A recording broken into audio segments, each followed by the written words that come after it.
ஆயுத பூஜை, சரஸ்வதி பூஜை பண்டிகை நாளையொட்டி திருநெல்வேலி மாவட்டம் பாளையங்கோட்டை சந்தையில் பூஜை பொருட்களின் விற்பனை களை கட்டியுள்ளது. இதுகுறித்த விவரங்களோடு இணைகிறார் எம்முடைய செய்தியாளர் ராஜா. விவரங்களை வழங்கலாம். ஆயுத பூஜை மற்றும் விஜயதசமி விழாக்கள் இன்றும் நாளையும் கொண்டாடப்படுகின்றன. இதை முன்னிட்டு 5 தினங்கள் விடுமுறை என்பதால் தமிழகத்தின் பல்வேறு பகுதிகளில் இருந்து பொதுமக்கள் தங்கள் சொந்த ஊர்கள் திரும்பியுள்ளனர். ஆயுத பூஜையை முன்னிட்டு வீடுகளில் மட்டுமின்றி தொழிற்சாலைகள், வர்த்தக நிறுவனங்கள், கல்வி நிறுவனங்கள் சுண்டல், சக்கர பொங்கல், பொறி, அவள், பழங்கள் உள்ளிட்ட படையலிட்டு வழிபடுவது வழக்கம். அந்த வகையில் ஆயுத பூஜை கொண்டாடும் வகையில் தொழிற்சாலைகள் மற்றும் அலுவலகங்களும் சுத்தம் செய்து வர்ணம் பூசினர்.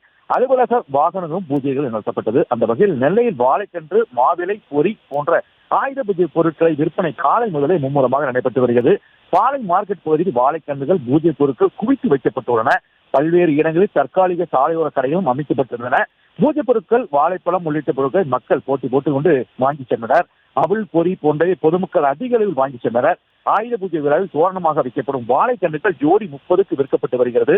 சரஸ்வதி பூஜை பொருட்களை வாங்க பொதுமக்கள் திரண்டதால் பல்வேறு இடங்களில் போக்குவரத்து நெருக்கடியும் ஏற்பட்டது. விவரங்களுக்கு நன்றி.